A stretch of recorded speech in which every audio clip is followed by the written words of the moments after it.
Hi guys, मैं doctor Himanshi Gurukul of law classes में आपका स्वागत है। तो थोड़ा सा मैं लेट हूँ, कोई बात नहीं। चलो ये वीडियो में स्पेशल कम टाइम में प्रिपरेशन कैसे करें, क्योंकि हमारे पास टाइम बहुत कम है और कोशिश हम क्रैक करने की ही करेंगे, क्योंकि ज़िंदगी में कोई भी चीज़ इम्पॉसिबल नहीं होती, क्योंकि इम्पॉसिबल वर्ड में ही लिखा होता है आई एम पॉसिबल। और इस चीज़ को मैं बहुत मानती हूँ, क्योंकि ज़िंदगी में कभी गिव अप नहीं करना चाहिए। कोई भी चीज़ आसानी से हो सकती है अगर आप चाहें तो उनके लिए ये वीडियो मैं बनाने जा रही हूँ, जो बहुत कम टाइम में प्रिपरेशन करने का वक्त है या वैकेंसी आने के बाद अपनी तैयारी करने में जुट गए हैं, जो काफ़ी टाइम से कर रहे हैं। उनके लिए बहुत बेनिफिट तो है ही ये वैकेंसी, बट जो अभी अभी है, क्योंकि बहुत सारे रीज़न है। कोई बीमार है, कोई जॉब करता है, या किसी एक माइंड स्टेटस भी कहीं ना कहीं एक टाइम के बाद थक सा जाता है या होपलेस हो जाता है, तो हम लोग कहीं गिव अप नहीं करते हैं, पर ढीले ढाले से भी हो जाते हैं।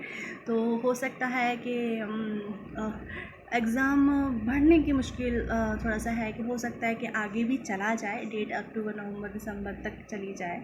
वो डिपेंड करेगा सिचुएशन ऑफ कोरोना टाइम का।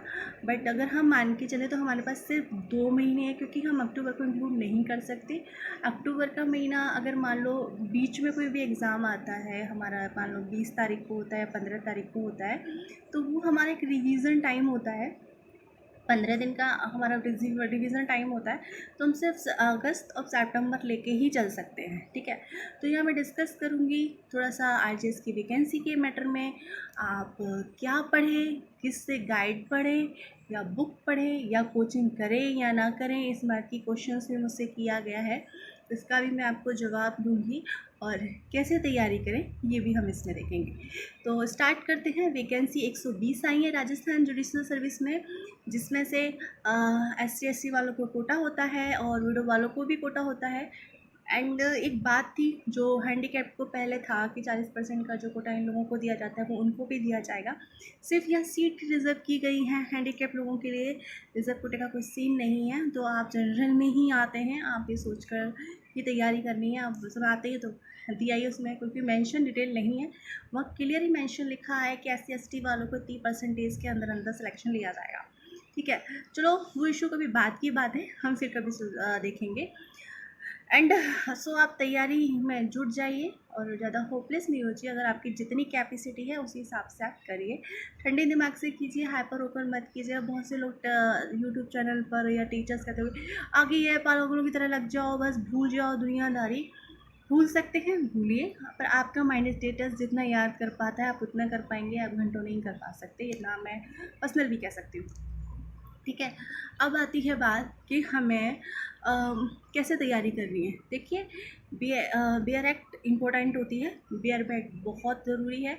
अब बेयर एक्ट को कहते हैं कि घुट कर पी जाना। Section wise section Rajasthan judicial service में पूछे जाते हैं, ज़्यादातर हर स्टेट में ऐसे ही क्वेश्चंस आते हैं। बेयर एक्ट पढ़िए, किस एग्ज़ाम सब्जेक्ट पर ज़्यादा कमांड रख सकते हैं, जैसे कि कॉन्स्टिट्यूशन है, CRPC है, CPC है, इससे क्वेश्चंस बहुत ज़्यादा आते हैं राजस्थान जुडिशियल सर्विस में। बाकी एविडेंस है, IPC है, इनसे भी क्वेश्चन काफ़ी हद तक 5-10 या आ ही जाएंगे, मतलब आते हैं, ऐसा नहीं है नहीं आते। बस सबसे ज़्यादा क्रैक करने की जो सिचुएशंस आती है वो कॉन्स्टिट्यूशंस और CRPC और CPC से क्वेश्चन ज़्यादा होते हैं। बाकी सबसे 4-5 जो 100 के अंडर एग्ज़ाम है, क्योंकि 100 क्वेश्चंस में से 30 क्वेश्चंस आपके 30 नंबर का आपका जो क्वेश्चंस होंगे वो हिंदी और इंग्लिश लैंग्वेज के होते हैं।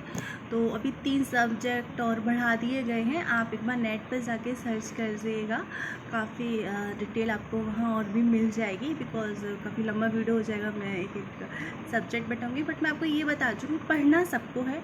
किसी से 2 क्वेश्चन 1 क्वेश्चन आते हैं, बहुत इंपॉर्टेंट होता है हर क्वेश्चन, बट ये 3-4 सब्जेक्ट्स हैं, इनमें ज़्यादा फोकस कीजिएगा मेजर वालों पर। जैसे कि कॉन्टेक्ट है, कॉन्स्टिट्यूशन है, CPC है, CRPC है, एविडेंस है, IPC है, और काफ़ी कॉन्टेक्ट वगैरह ये सब आगे आते हैं। इनमें से 2-2 4-4 क्वेश्चन आएंगे। ठीक है, और सकते में भी होते हैं, देखो पेपर वाले के मूड के ऊपर होता है कुछ, है ना। ठीक है, देन अब आपको पढ़ना कैसे है। ठीक है, तो आप बेयर एक्ट ले, एक गाइड लीजिएगा, मैं गाइड के नाम बताऊंगी आपको कौन सी गाइड लेनी है। देखो, बुक पढ़ने का कोई फ़ायदा नहीं है, बहुत मोटी मोटी बुक हैं और 1-2 महीने के अंदर कवर करना इम्पॉसिबल इन चीज़ों को, है ना। तो आप मोटी मोटी बुक नहीं पढ़ सकते हैं तो टाइम वेस्ट ना कीजिएगा, गाइड लीजिएगा और बेयर एक्ट के साथ पढ़ेगा। बहुत लोगों को लिखने की आदत होती है, लिख कर ही याद होता है, तो जितनी आप मेहनत कर सकते हैं, आप में जिस तरह से करना चाहिए आपके ऊपर है ना। तो मैं कुछ गाइड के नाम बताऊंगी और आप इंग्लिश और हिंदी लैंग्वेज की बुक का थोड़ा सा ध्यान रखिएगा। एग्ज़ाम पेपर इंग्लिश और हिंदी लैंग्वेज पर क्रैक होगा लैंग्वेज पर, क्योंकि देखो मेंस की तैयारी अलग होगी, उसके लिए अलग बुक होती है, बट प्री के लिए पहला हमारा एक मोटिव फोकस होता है कि हम पहले प्री क्रैक करें, क्योंकि प्री क्रैक होगा तभी हम उसे कर पाएंगे, ठीक है ना। आगे प्रिपरेशन तभी होगी ना। तो एक काम कीजिएगा, आपको मैं कुछ गाइड बता रही हूँ हिंदी और इंग्लिश लैंग्वेज वाले बच्चों के लिए। तो मेरा जो पर्सनल रहा है, आप वो गाइड रखिएगा, क्योंकि आपको इस टाइम सिर्फ ऑब्जेक्टिव क्वेश्चन पर फोकस करना है। माइंस का बाद में देखिए, देखो आप कम टाइम में तैयारी कर रहे हैं, जो बहुत टाइम से तैयारी कर रहे हैं वो अगर डिमांड करेंगे उनके लिए वीडियो मैं अलग बनाऊंगी, क्योंकि उन्हें कौन सी बुक प्रेफर करनी चाहिए। इतना टाइम है, वैसे उनके लिए भी उतना ही यही रहेगा, क्योंकि इतना टाइम नहीं बचा हम बहुत सारी बुकें पढ़ सकें। तो हिंदी मीडियम के लिए घटना चेक करके एक बुक आती है, उसका लिंक मैं डिस्क्रिप्शन बॉक्स में दे दूँगी, आप जाकर वहाँ से लोड कर लीजिएगा, आपको कहीं ढूंढने की टेंशन भी नहीं होगी। तो आप वो लोड किए, उसमें क्वेश्चंस हैं काफ़ी सारे, मेजर एक्ट मिल जाएंगे सारे के सारे, उसमें ऑब्जेक्टिव क्वेश्चन दे रखे हैं। तो ऑलमोस्ट उसमें कवर किया हुआ है कि हर स्टेट के एग्ज़ाम पेपर में कौन कौन से क्वेश्चंस आते हैं, तो आपकी तैयारी हो जाती है। आई थिंक उसका 2020 का लास्ट एडिशन है अभी, तो आप वो मंगा लीजिएगा, जो हिंदी वालों के लिए प्रेफर रहेगी, बहुत अच्छी है। ऑलमोस्ट काफ़ी हद तक तैयारी हो जाएगी, और एक आपका कमेंट आपको ध्यान हो जाएगा कि हाँ इस सेक्शन से क्वेश्चंस बहुत आते हैं, तो उस सेक्शन को या उस पैरा को हमें पढ़ लेना चाहिए। जैसे कि मान लीजिए डिग्री से क्वेश्चन ज़्यादा आते हैं, तो डिग्री का पूरा सेशन कवर किए, सीआरपीसी का कैसे करना है, उसमें जो ऑर्डर है, जो सेक्शंस हैं वो पढ़ने चाहिए आपको, ठीक है।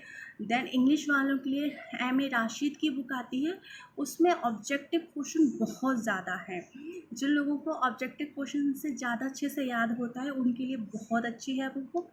इंग्लिश वालों की बहुत अच्छे से समझ में भी आएगी, क्योंकि आपकी आधे से ज़्यादा एक्ट उन ऑब्जेक्ट से ही कवर हो जाता है, तो आपको जगह जगह पढ़कर ध्यान इतना देने की ज़रूरत है, क्योंकि हमारे माइंड में क्वेश्चन के साथ आंसर जब मिलता है तो बड़ा अच्छे से याद रहता है, ठीक है।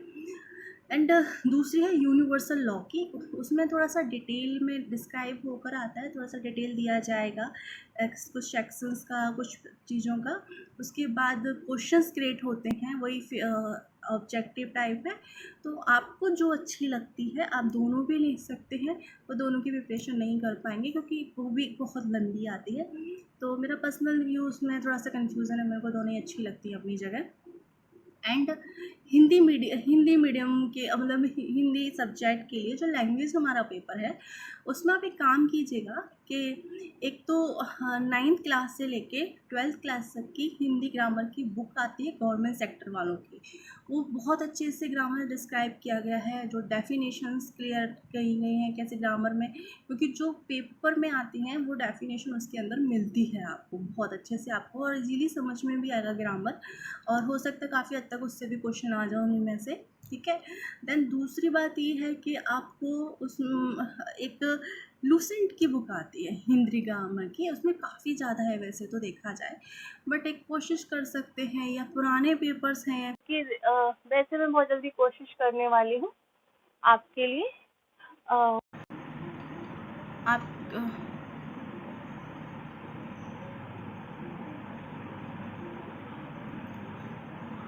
मैं कोशिश करने वाली हूँ कि मैं आपके लिए अपनी एक बुक लॉन्च करूँ जिसमें हिंदी ग्रामर के हर जगह का एग्ज़ाम पेपर्स इंक्लूड हो। देखिए आगे देखते हैं क्या होता है, आपका आशीर्वाद रहा तो।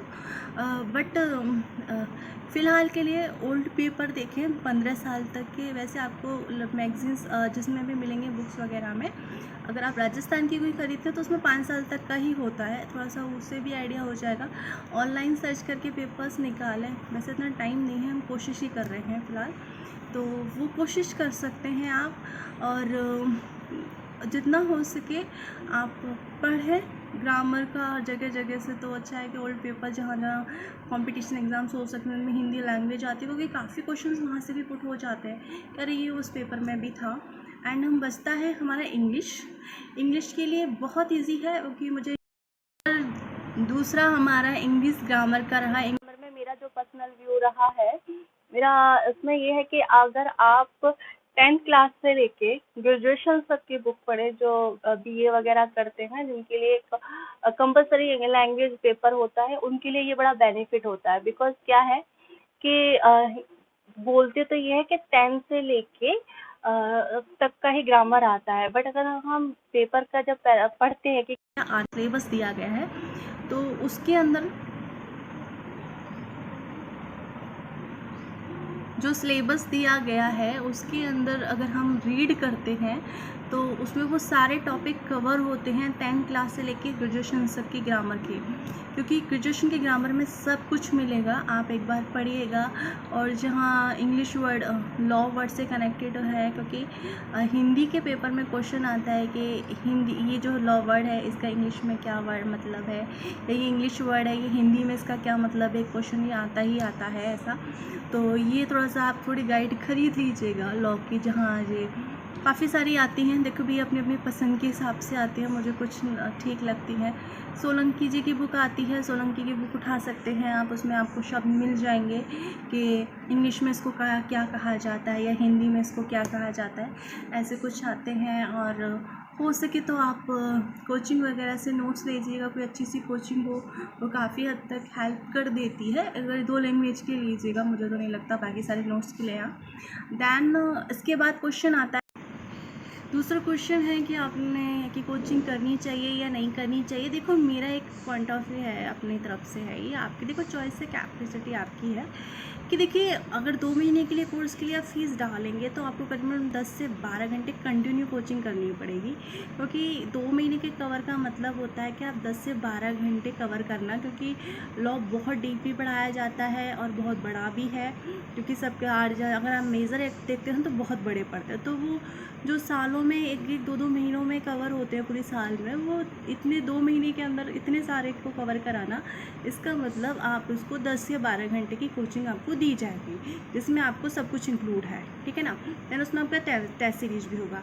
दूसरी बात यह है कि हमारा जो माइंड स्टेटस होता है वो 45 मिनट तक ही एब्जॉर्ब कर पाता है, इसलिए हमारे यहाँ कॉलेज में क्लासेस 45 मिनट की लगती है, क्योंकि इंसान से ज़्यादा पढ़ नहीं पाता।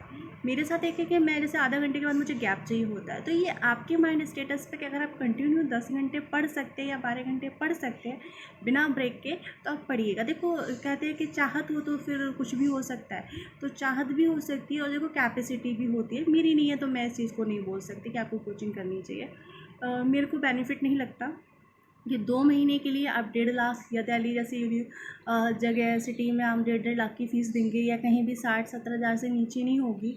फिर रहने करने का तो चलो खर्चा ही छोड़ो, अभी फ़िलहाल सब ऑफ है, बट फिर भी कहीं ना कहीं एक नुकसान होता है। माँ बाप के पैसे हैं, बहुत मेहनत से कमेंगे वो पैसे, तो आप कोचिंग ना करें, मेरी तो ये मान है। अगर आपको लगता है आप कर सकते हैं तो आप करिएगा, ये मेरा पर्सनल है, क्योंकि मेरा एक टीचर होने के नाते सच्चाई भी बताना आपका बनता है। तो आप कोचिंग लेना चाहते हैं, ये भी आपकी अपनी चॉइस होगी, और नहीं लेना चाहते हैं, टेस्ट सीरीज़ देना चाहते हैं, टेस्ट सीरीज़ दीजिएगा। टेस्ट सीरीज़ में फ़ायदा हो सकता है, बट अगर आपकी तैयारी बहुत अच्छी है तभी दीजिएगा, क्योंकि उसमें भी 15-20 हज़ार या 25 हज़ार रुपये रेट लगती है, आज के डेट में महंगा कर ही रखा है। तो आप टेस्ट सीरीज़ देने जाएंगे, आएगा कुछ नहीं, और फिर पैसे वेस्ट गए, आपने दी नहीं दी, ये भी होगा, क्योंकि उतनी प्रिपरेशन नहीं हो पाती एकदम से कि उन्होंने कहा और अपना 10 घंटे आप इतने सारे सब्जेक्ट के पेपर 2 दिन बाद आपको टेस्ट के लिए बोला जाए तो प्रिपेयर नहीं कर पाते। अगर आपको उसमें भी आपकी तैयारी अच्छी है या आप कर सकते हैं तभी टेस्ट सीरीज़ दीजिएगा, बाकी फिजूल पैसे खर्च मत कीजिएगा।